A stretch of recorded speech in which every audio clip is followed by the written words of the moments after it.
Hello and welcome to the Baller Sports Dialogue Podcast. It's your co-host Brandon Deutsch and Grant Mona here today. Talk some advanced stats. Talk about the best topics in basketball. Ooh, we have a lot to get into. Man, and I really, we love the game. We watch the game. We played basketball too. We know ball, right? I don't think that goes without saying. That's why you guys are listening. I hope so. But at the end of the day, we are also nerds. We love these advanced stats. I love these advanced. I could look at advanced stats all day. And I know there's a certain team you want to bring up to start that you need stuff to get off your chest. And I have some stats about a man with a beard who may have been mentioned at a Drake song recently.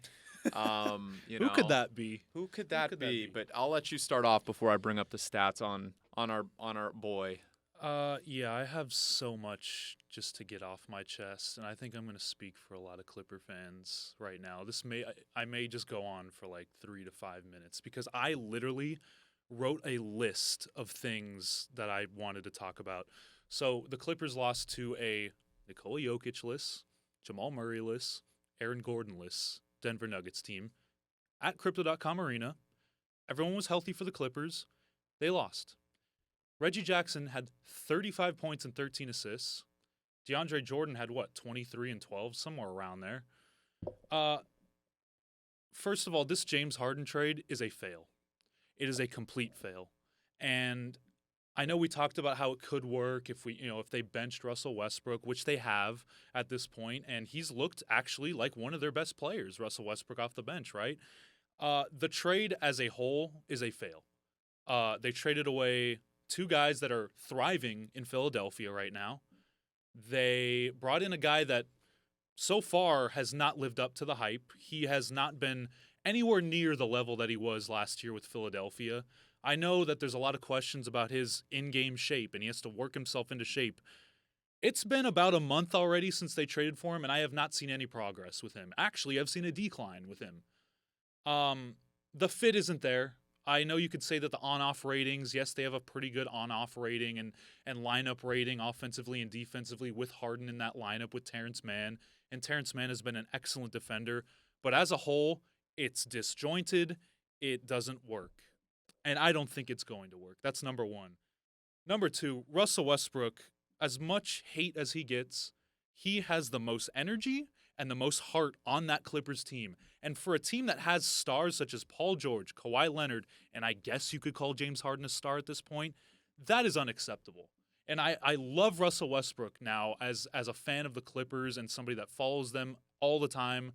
I do a lot of content for them, and Brandon does as well. We both follow this team. We know this team in and out. Russell Westbrook has the most heart on this team, and he's the one coming off the bench. That is unacceptable.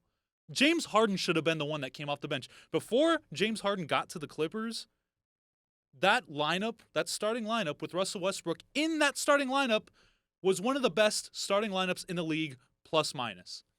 And now you move him to the bench. And I know that a lot of the reports said that, he went to the coaching staff and he's the one that did it. I don't think that's the case. Judging off the first couple games, I think they forced him to go to the bench. And obviously it's a right move to put one of them on the bench. But they moved the wrong guy to the bench. James Harden should be the one coming off the bench. That's number two. Number three, Tyronn Lue, I don't care what you see of him in the media about, you have Kendrick Perkins talking about him as if he's the best thing since sliced bread. You have all these media people talking about Ty Lue like he's done no wrong in his career. His rotations are downright awful, and some of them are disrespectful, honestly. The minutes distribution is terrible. There are good players on the bench right now, Brandon knows this, that are not getting playing time. For whatever reason. It's been 2 straight years of this. This is not a new occurrence. He benched Robert Covington for Marcus Morris for a majority of last year, and now he's doing the same with Bones Highland. When Bones Highland, I guarantee you can put him on any contender right now, and he would improve their team. Any contender could use his scoring and could use his shiftiness. And he is not playing a single minute. He is getting DNPs. I don't know whose decision that is. It may not be the coach's, but from the outside looking in, it looks like a coaching decision because that's what coaches do. And that's another thing. Number 4, the front office. They made this trade. It wasn't the players that made this trade. The front office and Steve Ballmer chose to bring James Harden in and trade away the players that they did. And it's not paying dividends at all. Actually, it's made their team worse. And you could look at it from an outside perspective and say, okay, well, they have 4 stars. That's not always the case. Look at what happened with the 21-22 Lakers team. They had Russell Westbrook. They had Anthony Davis. They had LeBron. They had Carmelo Anthony. Oh, my God. Terrible. Didn't even make the play-in. The Clippers are headed on that path right now. And Brandon's shaking his head. You guys can't see it. He's shaking his head. But if they continue to play like this, if they continue to have the same roster, that's the path they're heading for. Because they're losing to teams that they should not be losing to, and they're not beating the teams they should. Yes, they beat the Dallas Mavericks. Woo.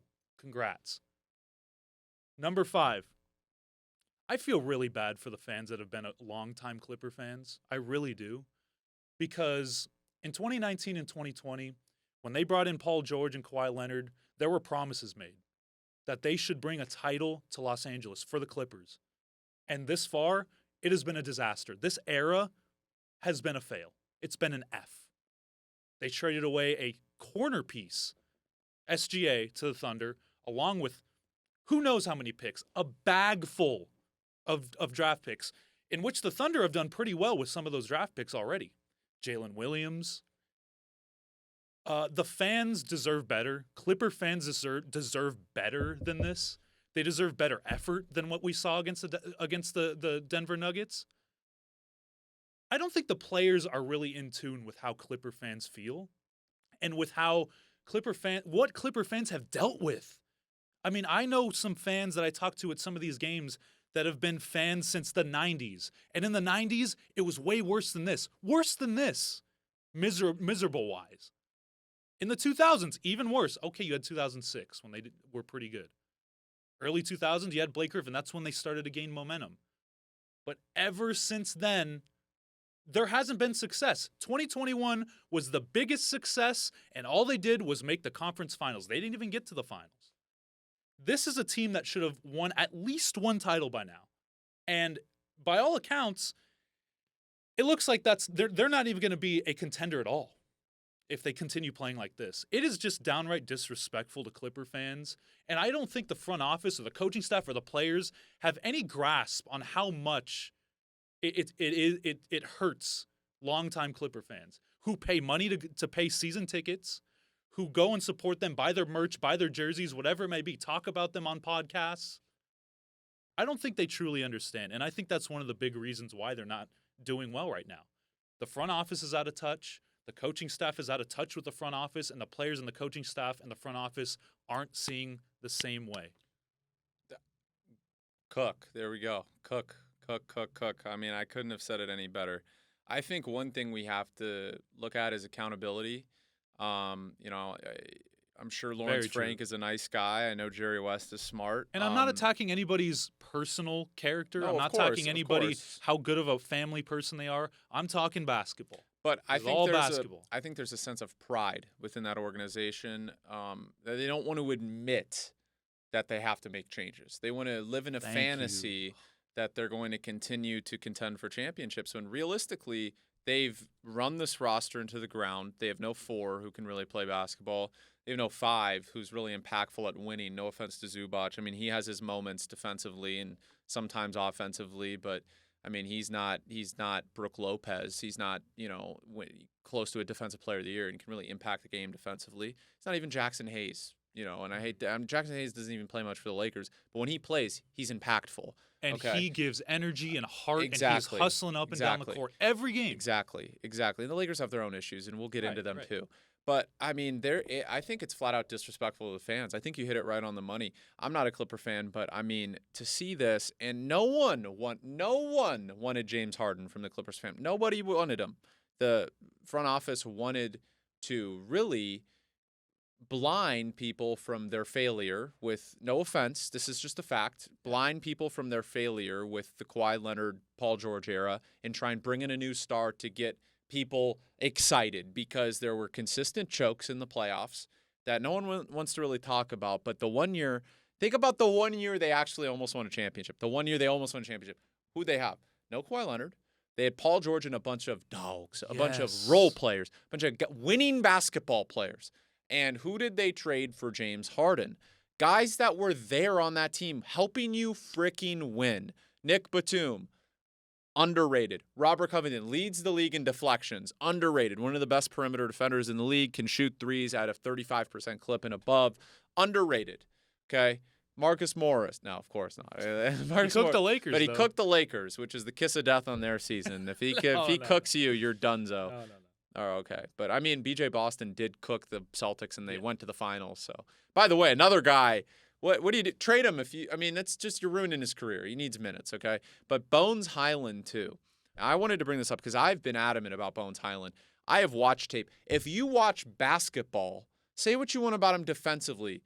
It's not like James Harden is playing defense anyways. It's not like Russell Westbrook, as much as he tries, is playing elite defense anyways. It's not like Norm Powell is guarding everybody like he used to. Norm Powell is lacked lateral quickness for 2 years now. He has not been the same player since the Clippers. After that first half season, he has not been the same player that the Raptors had, okay? And that the Blazers had. He hasn't been that same player. He has been, in my opinion, a negative asset if you're just looking at his contract and what he is done on the court. Now, Bones Highland is a guy that's young. He has energy. He plays with heart. He will give his all. He is a good teammate. I don't care what the people in Denver say. He wants to be a good teammate. I don't know what happened. There was obviously some disconnect with Porter and with Murray and whatever, and they had to stand by Porter and Murray. But it doesn't seem like they don't like Highland in the clubhouse. This is a guy that they really like. I mean, he seems to enjoy his time. And Brandon, he was playing so well, too. Not just that. Like, there was a projection, if you look at advanced metrics, that Highland was at the rim a better finisher than Russell Westbrook. He was, he was a better, but a lot of people are. That's a bad comparison. But one of the best finishers and shot creators per minute on a per minute basis in the NBA in the preseason. I mean, there were times he was cooking guys, and there were some people that were saying Bones Highland could average 17 points per game as a sixth man, and I truly believe that. He is a special, gifted young offensive player. It's similar to what we saw with Cam Thomas last year. Now, I'm not saying Bones Highland is Cam Thomas. Cam Thomas is a special ability to score. That Highland's more of a shot creator. I mean, he can score, not like Cam Thomas, but he can create too, and he makes good basketball plays. He's a better defender than Cam Thomas, right? Cam Thomas can't defend a parked car, but that's like the gift and the curse you have with him. Not saying Highland's great by any means, but going back to the point, I digress. Bones Highland is a plus basketball player. He's a plus role player, and that offense that he can bring, if you just sub him with Norm's minutes even, you're winning more basketball games. The kid was averaging 15 points per game over the second half of his rookie season for a Denver team that was contending for a championship. Now, obviously, things didn't work out there, but you have a guy like that, and I've been adamant, and Tony dislikes this message, and I don't know, he obviously has not watched Kobe Brown play basketball, because what do the Clippers need right now? What are they lacking? Stretch four, a guy who can defend, a guy with moxie, a guy who can get deflections, put his body on the line. Diabate, give guys minutes, give young guys minutes. Diabate, what is the downside? You're losing games anyways. that's Highland, more minutes. I don't give a crap what you do with Russell Westbrook and James Harden. Figure that out. I don't care if they play 20 minutes each a game. You need to find minutes for Highland. And what is Ty Lue? And I'm sorry, the support for Ty Lue, the support for Ty Lue, it's getting ridiculous. The guy hasn't been able to coach in years. Okay, LeBron got him a championship. It's not like he did anything about that. And he's respected as this top 5 coach in basketball when he wouldn't play Robert Covington instead of Marcus Morris. And by the way, now it's with Bones Highland, like you mentioned. And not just that, you have guys that are hurt all the time, and you're playing them 38 minutes a game in the first half of the season. What are you doing, Ty Lue? When you have depth on it's not like you don't have depth. Yes, they got rid of Rocco, whatever. Think of every championship team that has ever won. Christian Brown last year got postseason minutes, okay? Year before, who won? Warriors? Who got Poole? Poole was excellent for them. And Kuminga. Too. Poole, and say what Poole is playing. But that year he was excellent. That year he was great. Okay, the young players. Always young players. The Lakers last year on their run, I know they didn't win. Reeves, Rui, like I said, just with the Nuggets, Brown. I mean, the Celtics when they were up and coming. I mean, Pritchard was getting minutes. You had guys like they traded for Derek White, who I know is 27, 20. Okay, but he was still relatively young and burst onto the scene. Okay, I mean, you look at every Bucks. Even the Raptors, they had Pascal Siakam and OG turned into guys. Van Fleet turned into a guy. Look at the LeBron Cavs teams. Kyrie turned into that guy. Now, I know Kyrie was on that trajectory. That's more of a different story. But you need those good young players. You do. Why are the Lakers playing Max Christie and Cam Reddish? Why? Because Darvin Ham, and I've been really critical of him in the past, he is a good basketball coach. He knows that to prepare the Lakers for whatever comes their way, and we this is a good segue for them too. It's something that you can compare. Even though they're losing, they had that terrible loss to the 76ers. They know that getting Max Christie and Cam Reddish minutes early on in the season, when they're the 9th and 10th man off the bench in a postseason series and guys are tired, are going to matter. And I'm sorry, you're 3-10, Ty Lue. You're playing 6 guys, 7 guys. Get Kobe Brown and Bones Highland minutes. I'm sorry. PJ Tucker should never see another minute on the basketball floor this season, and I'm so serious about that. The on-off numbers for PJ Tucker are staggering. He doesn't contribute anything on offense, and on defense, he's not the same guy anymore. And listen, I've loved PJ Tucker in the past, but he is just, and I know we've talked good about him, but seeing it now, it's not going to work. The thing with it is that how can people like me and you and all Clipper fans and outsiders people that see know basketball, things, and they don't? That's what I just don't get. I don't know why that happens with a lot of teams. It's not just the Clippers. Why is it that sometimes we know things before they happen and the team themselves cannot see it? And look, say James Harden has won the Clippers a few games, but if we're looking at the metrics, I just wanted to bring this up really quick. Okay. This has been said by, Kevin O'Connor, obviously knows basketball, with the Ringer, friends with Bill Simmons, has a great following. He brought this up too, and there's been a ton, NBA University, ton of pages on Twitter that brought this up. James Harden, you want to know what his percentile at the rim is for point guards or combo guards this year? He's in the 13th percentile. One of the worst finishers at the rim in the NBA. 16% at the rim if you want to just look at percentage, and he's in the 13th percentile. His short mid-range, 37th percentile, 19%. Terrible, okay? Now, his long mid-range has gotten better because he's scared to shoot the three because he's 30% from 3. Or he's It's nothing good, man. No, he's actually decent from 3. But he's not taking enough shots. Yeah, he's not taking enough shots. Whole team his is attempts passive. per game whole team is so passive. If you look at his shooting accuracy, let's look at how many three-pointers has he shot. His last 5 games he's shooting 34% from 3. That's not good. No, that's Russell good. Westbrook type. 33% field goals his last 5 games, James Harden. Is that the guy that they traded a bunch of picks for, and KJ Martin and Batum and Covington and Morris? I want the people to see this. Look at this shot chart. Put this up against the camera. Do you see any shots from that other side of the floor? Can we get that in? I don't know if it. I'll show it on the screen. Okay. For everybody. But I mean, he has not shot. Is that the left side of the court? He hasn't shot one shot on the left side of the court. One shot. Do you see one shot in here? What? Okay, that's another thing. You shoot every time from the right side. Defenders are going to know what you're doing. Trust me. I had one elite move, and it was a spin move to the rack. And once people figured that out, I was spot up 3. Because, when people knew. That's what James Harden should do. Okay, then shoot. He's a good spot up 3-point shooter. He passes him up. Again, we knew this would have issues because you have Russell Westbrook and James Harden. 2 players that need the ball in their hands, similar to LeBron and Westbrook for the Lakers. Then you have Kawhi, who, by the way, let's be real, Kawhi's great, but he's not agile like he used to. He's still a good defender, but he's not as good as he used to be. And he's an ISO guy. So you have a 3rd ISO guy, and then you have a 4th ISO guy in George. You have 4 ISO players on the court. There's no ball movement. Look, the Warriors suck, but watch them move the ball, okay? They would have 0 wins. Watch the Kings play basketball. Watch the Kings. I mean, even though, if the Lakers are probably a bad example, but at least they'll run a pick and roll. Yeah. At least Reeves will come off and get somebody open. D'Angelo Russell, we talk crap about him, but he's a good passer. He gets guys open. I know a lot of more than the Clippers, okay?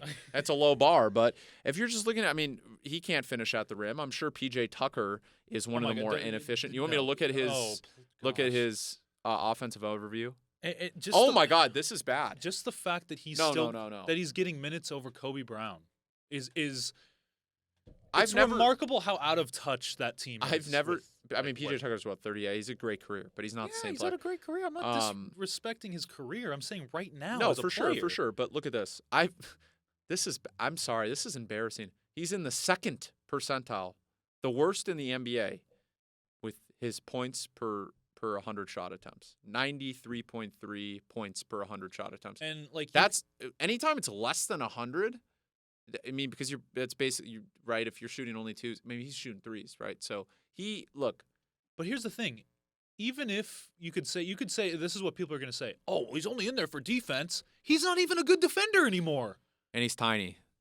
It doesn't work. It's just not. It's not going to work with him anymore. It's just not. Maybe another team, but not the Clippers. I'll give Paul George credit. I mean, he's efficiency-wise. I know he has off nights, but he's had a decent year. Yes, he's stepped up. He's been your best player pound for pound. Yeah. I know he had a bad game against. I mean, if we're looking at Kawhi's advanced stats, this is something that scares me too. And I know it's early. Kawhi has ranked in the 89th percentile or more for forwards. Okay. In 8 of his 11 seasons. Okay, so that's excellent. Really now good. They're listing him as a big this year, which I don't know why they're listing him because he's always playing at the 4 now. Okay, but it doesn't matter. If you just look at this, he was scoring 125.5 points per 100 shot attempts last year. Excellent. That's what is when he was starting to go on that playoff run, he really took it to another level to get him into the playoffs and whatever before he got hurt. 112.3, worst of his career. Points per 100 shot attempts. That is terrible. And part of that is he's an ISO player and he's playing with 3 other ISO players. So guys know now Kawhi's getting the ball. No one else is going to get open for a 3. Before you would have, Terrence Mann has been playing bad too, and that sucks. He's been an excellent defender, but he had offense, not good offense. But then you're going to suck because the other guys can't play defense out there. So that's why Highland needs. I mean, Highland's a career. What is he? A career 37% 3-point shooter. I don't care. You just need younger, spry energy. You need guys that are bouncy. You need guys that'll get you in transit. That's why Russell Westbrook right now is playing the best out of all of these guys. I'd probably not Paul George. No, Paul George has been the best player on the Clippers. But at least Russell Westbrook is just fighting over screens and playing excellent defense. You need that. Bones Highland can at least give you energy. He can at least give you bounce. He can at least give you some life when you're in lulls like you were against Denver. And they just don't have that coming off the bench anymore. They stagger guys, and it's not working. I mean, yeah. I could go on and on about this. I know we got to get to a lot of. I wanted to go into Cam Reddish. Sure. In the I Lakers. would love to talk about him too. There are a lot of look. We've been more optimistic than a lot of people. Because we watch basketball. The Lakers take nights off. We know this. We talked about this on the radio show the other day. Like, we knew they would take a night off. I told you they would take a night off against the 76ers. They had won a big game in Cleveland. I knew 76ers, tough game. If they get down, they're just going to fold. But isn't that a concern? Okay? It is, and that's why LeBron says there needs to be a lot of changes. And I think there's guys out there that really don't give their best effort. What is that change? What do you think he's talking about? What is the change? Like, when he says... Because he went on the interview post-game and said a lot needs to change. He didn't say a lot needs to change. I mean, Anthony Davis shouldn't be allowed to go home until he's consistent 4 games in a row. Okay, that's number one. The problem is, it's a joke. It's obviously. I know, but I understand what you mean. The big problem is him. He's lazy half the time. AD? Yes. Yeah. That you can't have your second best player being not just that, taking a guy days that you off. just extended for $61 million a year. And by the way, when he's on, he's worth every penny. He's arguably the best two-way player in basketball. That's the problem. But if you have to say when he's on for a guy like that, you're cooked. I mean, what happened was, you're going up against a team that's hot in the Sixers. Sure. Maxi's playing well. Sure. Roko's playing well. You have to give minutes to guys like Christie, and Christie's young. He's going to make okay. But they didn't have Cam Reddish. They didn't. Tons of injuries. You didn't have arguably your 3 best defenders besides Anthony Davis, right? I mean, Gabe Vincent. Say what you want about his offense. The guy they literally signed him to guard Jamal Murray in the playoffs, okay? I mean, he's a good defender on ball. Taurean Prince has been just awful. Yeah, I mean, besides 2 games. He started off great. Him. I like you know why I like Taurean Prince, and I think he will work for the Lakers, is because he plays hard. Yeah. And that's why Cam Reddish. And he won't stop shooting. And that's what I like about this Lakers team. Like, I think they just found themselves so down, and once LeBron gave up toward the end of the third, you kind of just figured. they're not at full strength. I'm not as worried about this team, but I wanted to show you Cam Reddish's stats because, by the way, one of the best defenders in the league this year, all of a sudden, truly a find, right? Oh yeah, great find by the front office. I mean, I know it's not technically a find because he was a lottery pick, but everyone was basically counting Cam Reddish out, and they turned him into this defensive stopper and a guy that can shoot the corner three pretty well. I'm a big fan of what Cam Reddish is doing. I love those type of 3-and-D type of guys, just because I think they can contribute a lot to a contender, and the Lakers are a contender. He's in the 94th percentile for corner threes, by the way, which is That's really good. I mean, he's a guy they can rely on. Reddish has been great. When I see this Laker team and they're still top 10 in defense, they're 10-8. I mean, Laker fans are always going to complain. Trust me, I know. And I'm not bashing any of them. They expect excellence. It's there's sports. Look. Can you address something? Yeah. There are so many people talking about they want Darvin Ham fired today.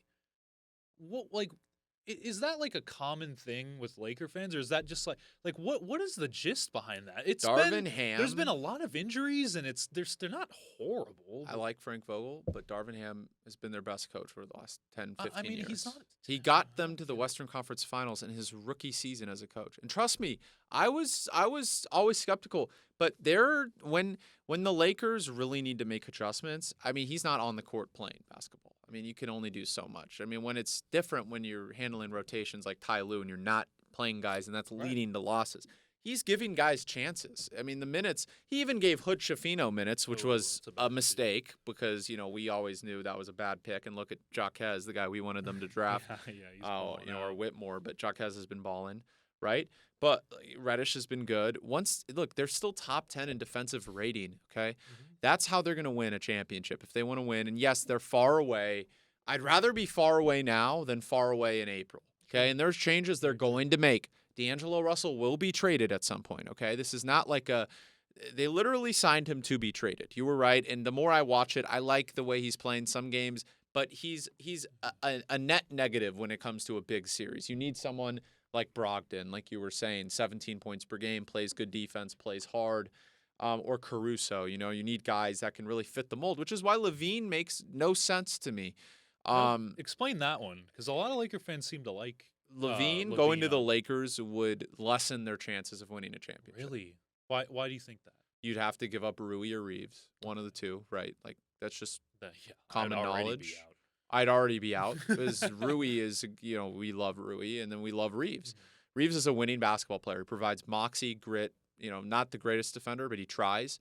Talk about a guy the Clippers would love to have, right? Like he's shot creator. By the way, underrated offensive player. I think a lot of people he had his slow start and now off the bench he's been killing it. But again, you'd have to give up one of those guys. D'Angelo Russell, which I don't care about, right? But if you're getting Levine, it's really there's no difference, right? Or just to make the contracts work.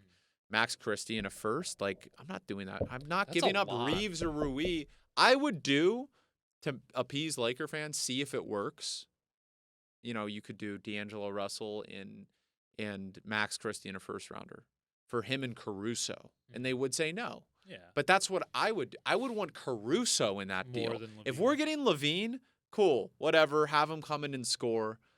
I guarantee you he wouldn't be putting up 30 points per game on the Lakers. He'd be an 18-point per game scorer. Right. He'd take a role. It's kind of like the Kuzma thing. Yeah, he would. He would. I don't think Levine. I don't think it's an excellent match either. I think he needs to go somewhere like Miami where they can. Hero when Hero's hurt, you can just put Levine in and he score 30. Right? Like Lakers don't need that. They have their offense right now. It's LeBron, Davis, okay, and it's Reeves. Like. They have their guys. This is a title team that really is a defender or two away from being a legitimate candidate to win the championship. I still think if we start a playoff series, full healthy, full rosters tomorrow, the only team I'm taking ahead of the Lakers is the Nuggets. And in the East, the Celtics. Those are the only two teams. Right? Like the Lakers, and look, I know they lost by 44.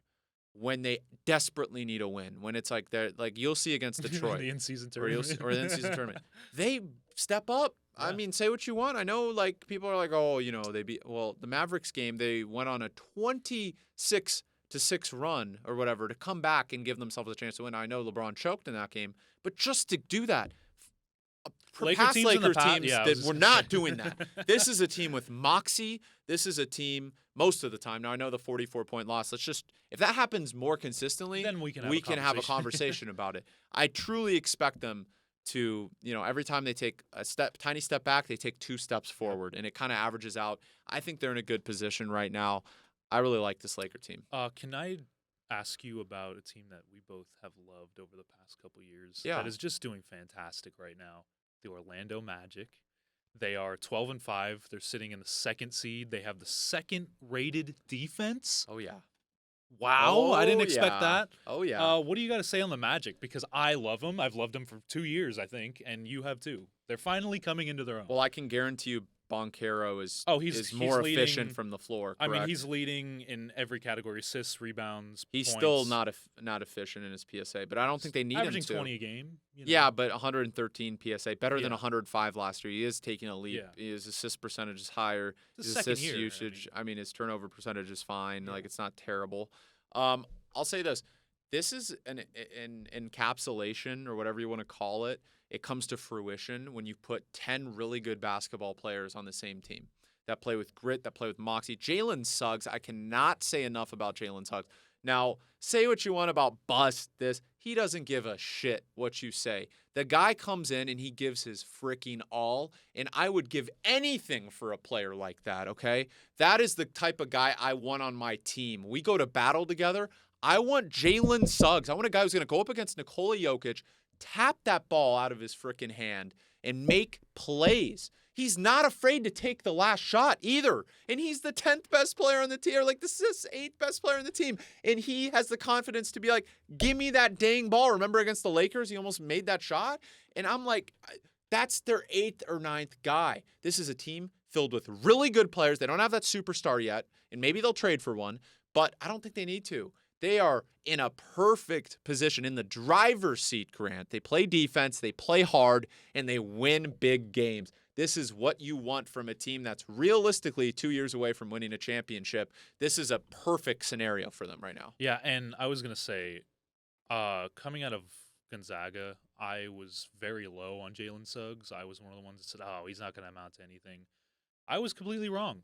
This guy is everything that I love in a basketball player. I mean, obviously the talent is there. The competitiveness, the fierceness, the want to win.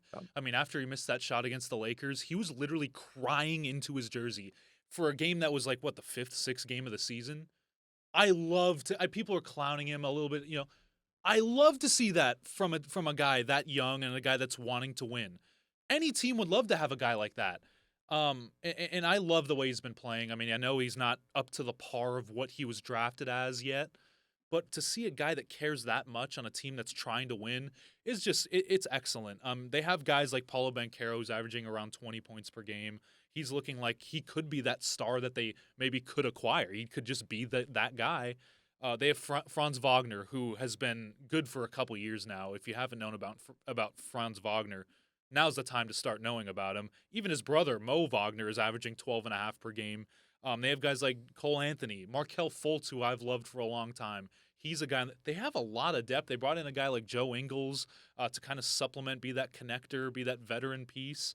That was an excellent find. Wendell Carter Jr. is injured right now, but he's doing well as well. They got him from the Bulls in that Vucevic trade, which is looking like a home run trade. Jonathan Isaac has been one of the best defenders in the league again. He's finally healthy. They drafted Anthony Black, who could probably be a pretty good player for them. I think he's going to be really and good. And Jet Howard, eventually. too, who we haven't even seen that much yet. A knockdown shooter who's probably going to be in the rotation next year, right? So they have this core, and Gary Harris has been good, too. Bitadze has been good for them. Cole Anthony. Everyone's just been solid. It's just a solid, sound team right now. Wendell Carter. Right, that's what I'm Wendell saying. Carter is really good. I know. It's like these guys are like, you look at their stats. Wow. That's it's like not even armed robbery. It's just like accepting robbery. Vucevic for Wendell Carter and what turned into Franz Wagner, who, by the way, has been excellent. You were one of the first people on Franz. I wanted to bring this up because this is a crazy jump.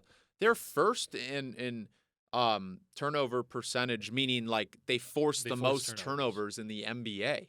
The Magic forced the most turnovers in the NBA, and their points per possession they're giving up is the second best, only 107.5 per 100 possessions. That's excellent, okay? And yes, the offense needs work, but they were 26th in points per possession scoring last year. They're 16th, so they're already taking that jump. They're 6th in point differential. If we're looking at the stats here, sure, the EFG, the turnover percentage on offense could be a little better. They're still a young Their team. offensive rebounding percentage went from 14th to 8th in the league. So they're making every single jump you can think of, and it's starting on the defensive end. And what that screams is not just a championship in the future, like whatever, like it's hard to win a championship. This screams consistent contention. If they keep a core together that can play defense, that wants to win, that's growing together. Because what do we see when they're growing together? You see the Warriors, you see the Thunder, what we're going to see. You see, like, the Grizzlies at one point before Ja, and I think they'll be back, not this year, but they'll start to contend again next year if they make a few changes, including trading Jaren Jackson Jr., which we'll get into. We've never been fans of Jaren, even though he plays defense. But the Magic, and that's a perfect segue because I want to talk about another team that is similar that we all knew would take a leap. We are on the same page here. They play in what, don't know why they moved to Oklahoma City. They should have stayed in Seattle. I was just going to bring it But, up. I mean, Oklahoma City Thunder. Now, let me tell you a few of their team stats this year that obviously we know they have good players. They're 11-5 and sitting in the second seed, by the way. Okay. In the West, which is tough. They're third in differential in the league. Now, I want you to guess. I want you to take a guess, and the listeners will hear this too, and if you're watching the video. What was the Thunder? What did they rank in EFG, effective field goal percentage, last year, you think? It wasn't good, but just give me a guess. Out of all teams. 25th. That was actually really close. 23rd. What do you think they ranked this year in effective field goal percentage? I'm going to say 8th. Second. Whoa. And you know why? You know why? Boy. I think I know why. The Slender Man himself, Chet Holmgren. Your rookie of the One year. of the more efficient players we've ever seen come into the league. What did I say? What did I say on draft day? You knew I it. like Paolo Banchero, but I said Chet Holmgren should be the number 1 pick in the draft. His versatility on both ends of the floor is something you can't teach, okay? And Wemby is the same. I mean, Wemby and Chet are going to take over the league. We talked about this. But Chet Holmgren said, what did he say his rookie year? 50, 40, 90, my rookie year. He's on pace to do that, and he's on pace to be he should be an all-star. I hate to say this because, I don't hate to say this, but people hate to admit it is what I want to say. Chet Holmgren should be an all-star. You know how hard it is to play the elite defense he's playing, 2 blocks per game, fundamentally sound what they're doing. The big 36-point game-tying shot to go into overtime against the Warriors in a tournament game or whatever, huge game. The offensive consistency, him perfectly playing the pick and roll, pick and pop with Shea and Jalen Williams. He hasn't even reached what he can do yet this season. I've never seen anything like it. And it's him. He's the big factor. He's the big guy that you brought in. And as a rookie, the guy's drastically, and obviously other guys are improving, but drastically 23rd to second. Defensively, let's go to defensively, Grant. What do you think they were ranked in giving up effective field goal percentage last year? Giving up. 22nd. They were ranked 19th, so they were a little better defensively than offensively last year. What do you think? What do you think they ranked this year? Ooh, 5th.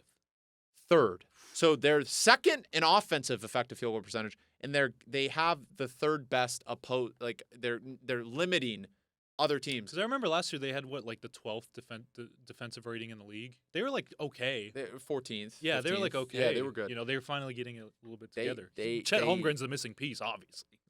As a rookie, averaging Grant, 2.2 blocks per game. Rookie. Now, I don't like to if they keep this core together, I will say it. I think they will win an NBA championship. Me too. I think they will. I don't think there's any question. I get excited just talking about this basketball team. You got Shea, who's a bona fide superstar offensively. Never seen a guy. I have seen it, but his ability to just the midi is insane. It's automatic. So shifty, and he's so, getting to the rack, getting fouled. Yeah. That's what a foul merchant should be. Yeah. Legitimately trying to get fouled and getting calls. His finishing skills, are great. Methodical finishing skills, methodical. again. He's really methodical on the court. And you could see we're not he wants to even, get to his and spots. who hasn't even played well. He's beyond his years. And look at that difference, offensively and defensively, to take that jump by one guy basically coming in who's a rookie. That is insane to me, the progression they're going to have. And that's what Jalen Williams missing a ton of games. And Josh Giddey not even playing good basketball yet.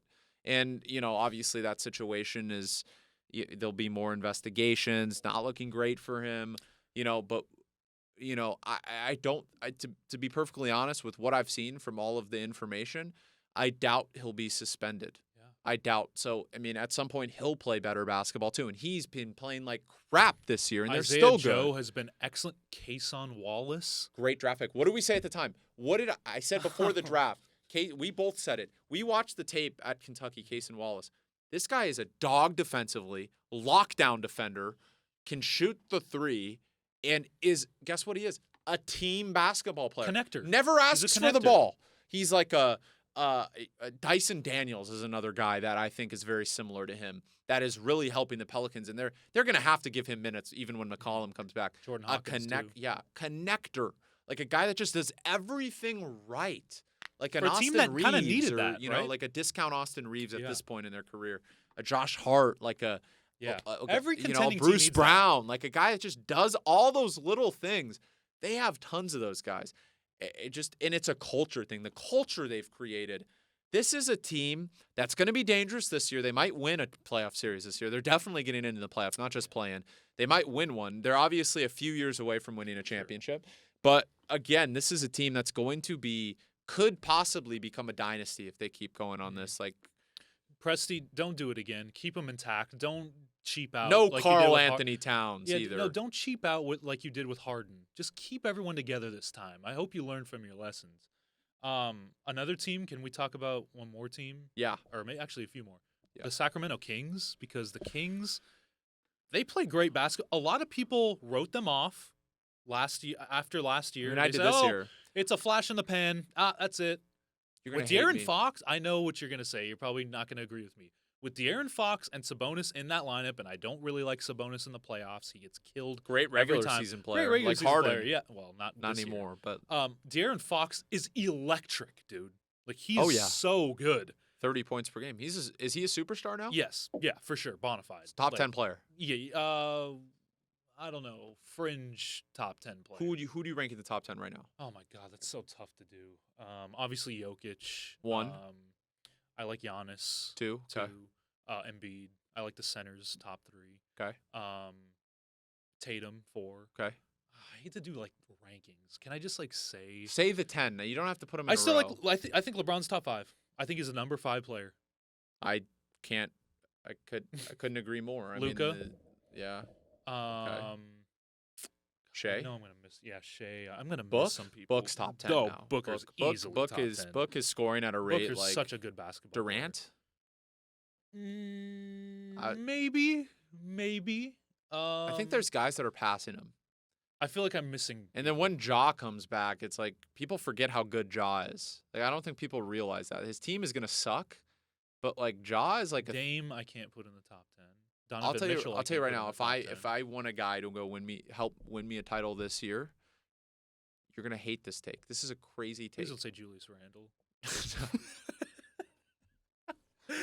If you ask Jimmy Butler? me, if I'm the Lakers and you can either give me Damian Lillard or Ja Morant to help win me a championship, I'm taking Ja Morant. I think Ja Morant plays more winning basketball than Damian Lillard. Call me crazy. He's a gamer. Any big game he plays well in. I'm sorry. The game against the Warriors when they could have won that series and gone to the Western Conference Finals, what did he have? Went toe-to-toe with Steph. That's what they're missing. Why do the Grizzlies suck? We talked about, they were good without him. Yeah, they had better role players. They need Ja Morant. They're lacking Ja Morant, okay? I'm going to say it right now. That's another guy that is in that top 10, 15 conference. Shea, like Anthony Edwards. Well, because of his defense, I think, puts him in there. He's not efficient from the floor I yet. don't care. He scores. He scores, but he's not scoring like frickin' Shea or De'Aaron Fox, Like I think I value defense though, so he's for sure a top 10, 15 guy. If we're looking at that, like there's a lot. I feel like I told you this morning. I know it sucks as a Clippers fan, but this is the most competitive the NBA's ever been. The Rockets are good. Like your boy Şengün. I hope there's people on here that have been watching us since we were doing Zoom, because I've been talking about Şengün since we were on Zoom calls. Yeah, you love that guy, huh? Yeah, so So yeah, I just want to mention the Kings because I really like the Kings, and I think that if they make a big time trade, I feel like they're a sleeper for one of these guys that gets disgruntled, like a trade deadline blockbuster. I feel like the Kings are finally going to make that step. The front offices to bring in a big time guy, not just them, but the Houston Rockets have been playing great basketball. Shout out Coach Udoka. Shout out Coach I Dagnall. told you, Shout out Udoka. Coach I told you, Mosley. Udoka was that All these freaking guys. guy. Oh, we People knew don't he wanna was be- that everyone- guy. No. Because look, there were some people, Well, and I I know won't that, say but names. me and you knew he was that Yes, guy. yeah.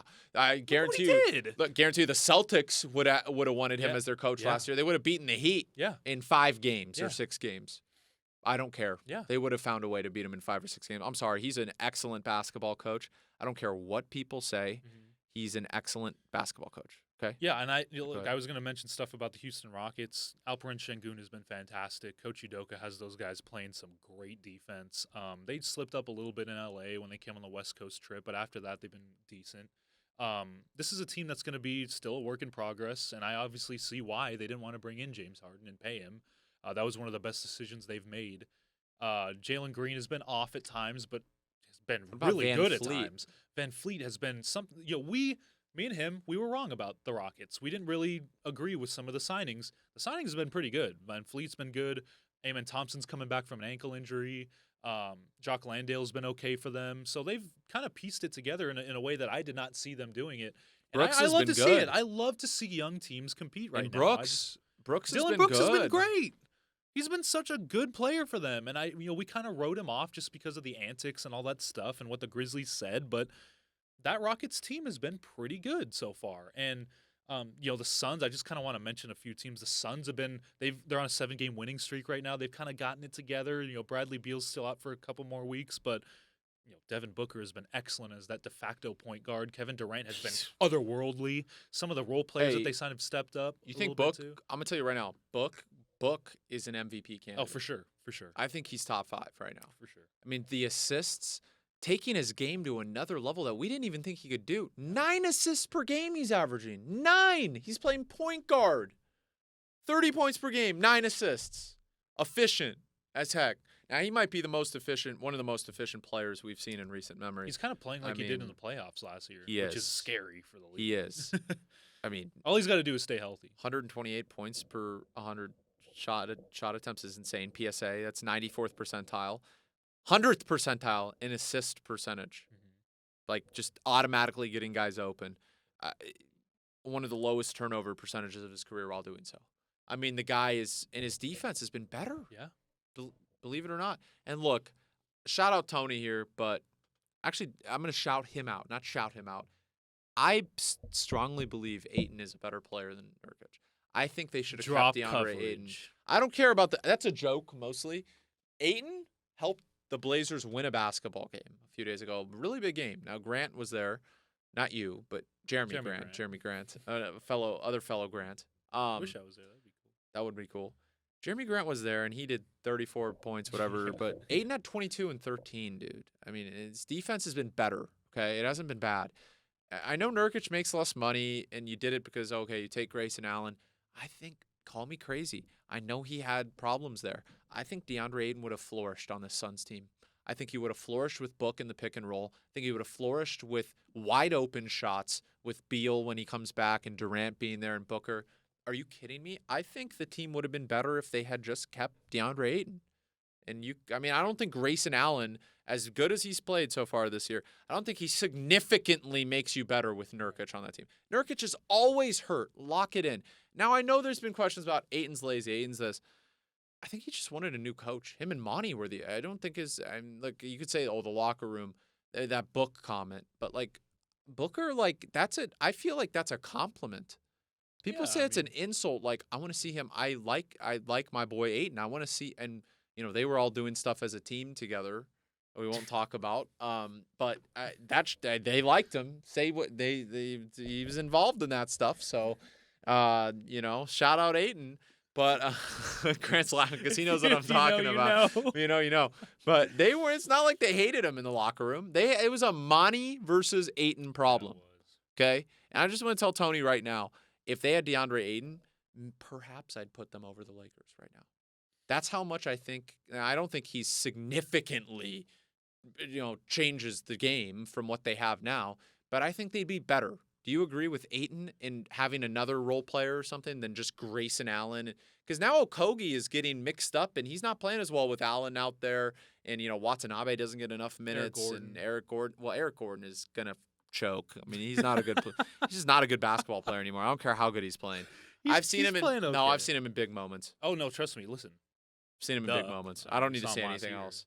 I Booker mean, talk about it. Look. Shout out James Mayhew right now because he told me one thing. He said he was talking with a basketball player that I won't name because we're gonna keep this confidential. Ooh, sources tell you.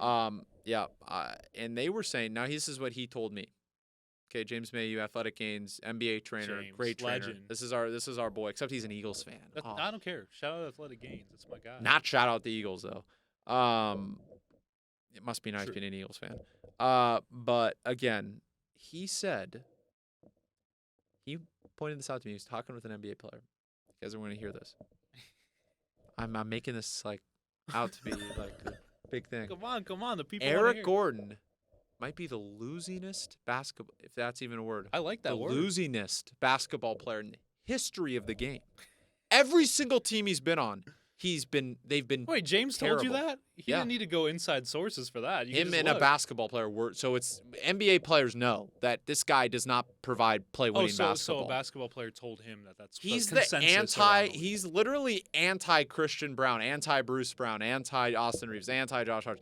He is a net negative. I don't care how good he shoots. He can't play defense, and I've never seen him impact a big playoff series. Even D'Angelo Russell won 2 playoff games for the Lakers. Okay? Say what you want. I know he didn't play in the Denver. He won 2 playoff games for the Lakers. But I am with you, D'Angelo for Malcolm Brogdon. No, thank you.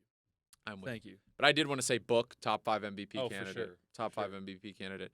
I wanted to bring up one more team before we go. Okay, now we talked about the Rockets. We talked about a bunch of things. Okay. I wanted to talk about Miami. 10-8, right? Okay, playing good basketball. Jaime Jaquez Jr.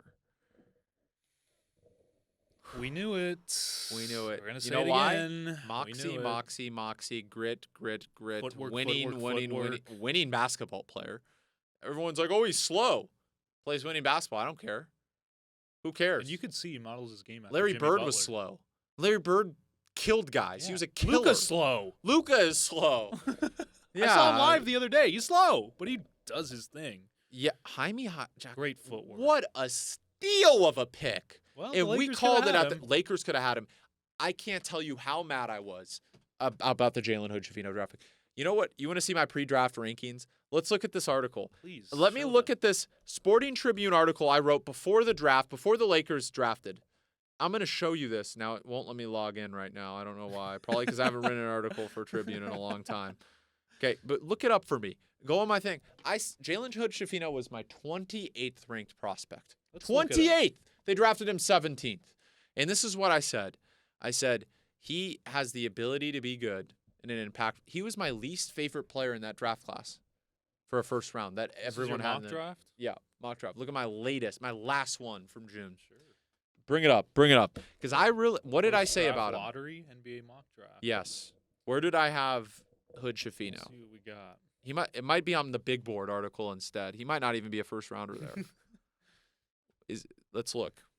I don't know. He may be off of this. He might not be on. He might be on the big board. Yeah. But either way, I said something like he's not. Look at the big board. Who's that? There's an NBA big board article for the draft. Let me see if I can search it. Anyways, while I'm searching this. But basically, what I said is I don't think he's an impactful basketball player. There's some upside. You had him at 22nd. I did in this. Yeah. What did I say? To the Nets. To the Nets. Okay. What did I say there? Many scouts still love his scoring upside despite the inefficient numbers. You said that he's a risky prospect that will need a ton of development on both ends of the floor to reach his ceiling. What the heck did I say? What did I say? I am one of the evaluators that doesn't think Hood-Schifino's game will translate to the NBA right away. I love giving myself some flowers sometimes because Tony's a hater.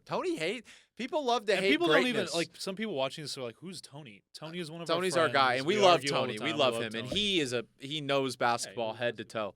But he loves to call me out when I'm wrong.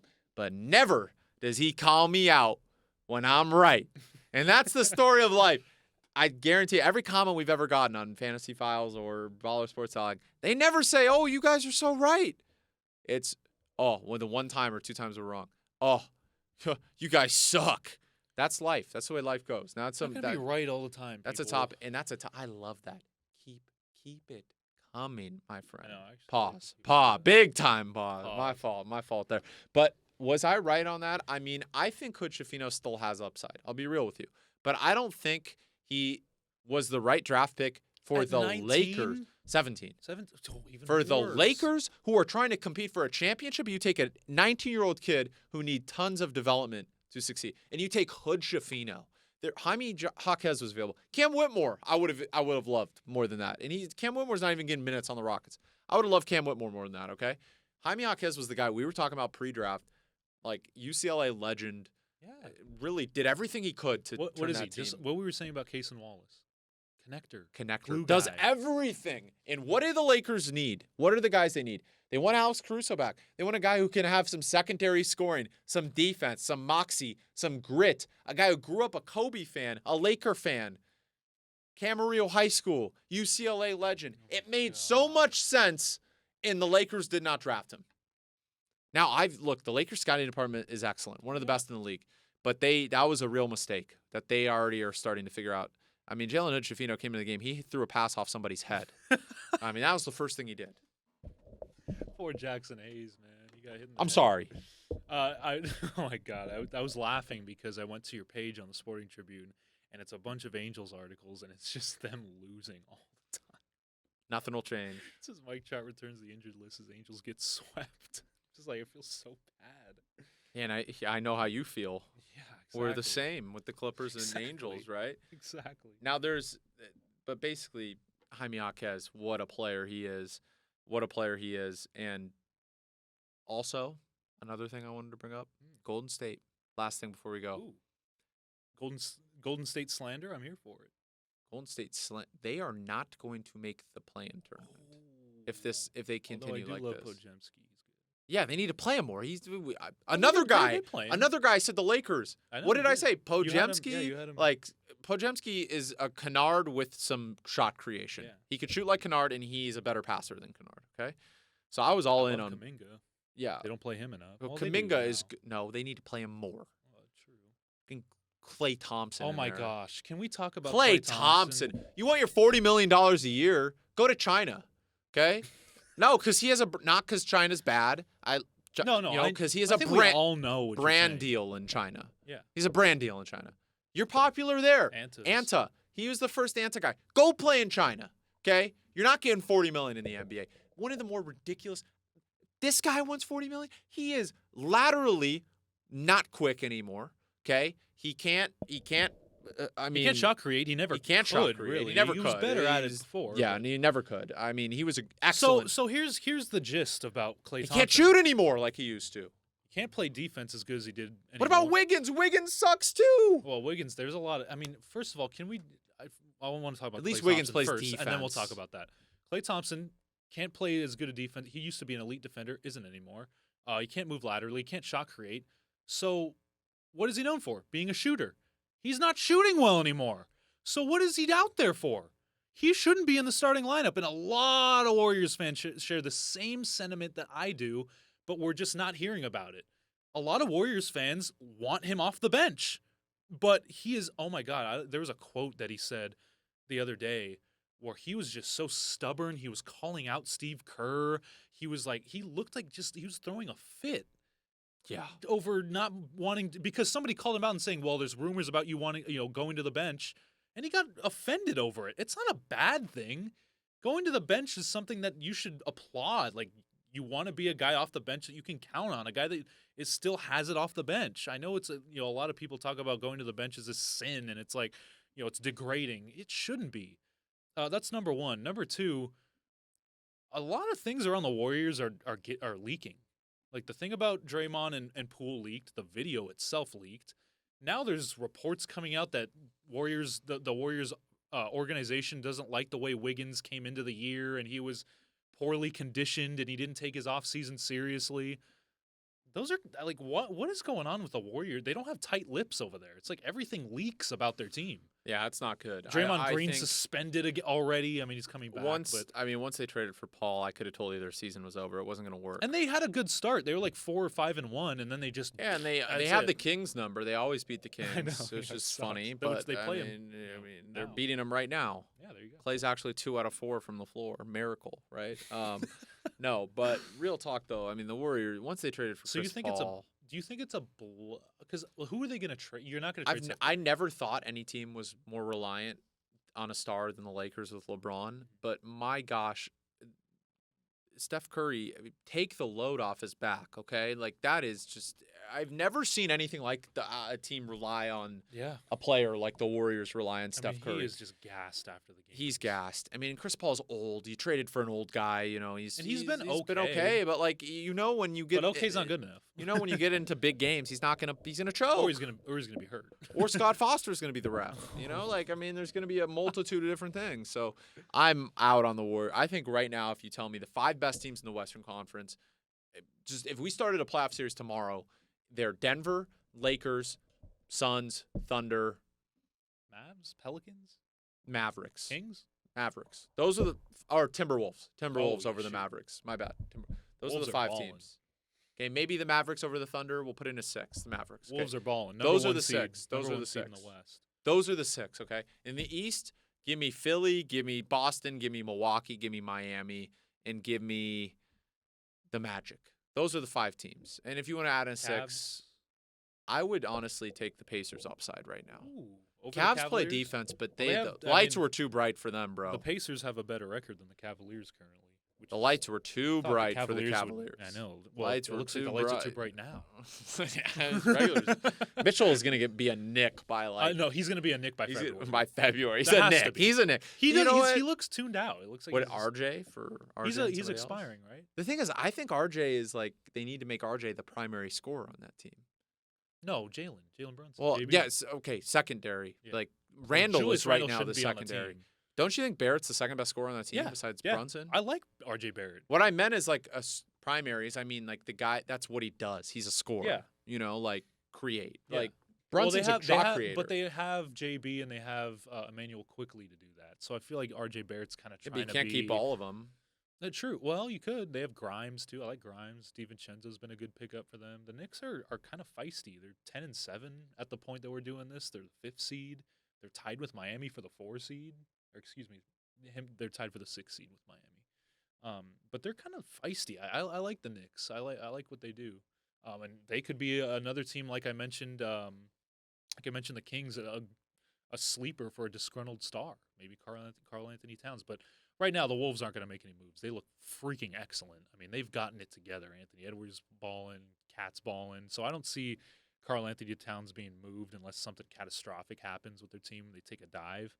I just wanted to shout out the Wolves because they're balling. They're balling. They're The actually playing defense. pretty well. Defense wins championships. They won't win because Gobert, but soft. Gobert's been playing good. I'll give him credit. Not gonna win a Oh, championship. I know that, but like I got to give him credit when he's playing. They're like, you know what they are? The Utah Jazz of 3 years ago. Donovan Mitchell, Yeah, Anthony they Edwards. are. Anthony Edwards is Well, Donovan maybe Mitchell. not because they have and- better defense. Yeah, but again, by the way, Jordan Clarkson. Shout out Jordan Oh my Clarkson. He's God. been balling, right? Balling. But anyways, thank you guys so much for listening. It's the Baller Sports Dialogue podcast. Thank you guys so much. Thank you We'll guys. see you soon. Appreciate you.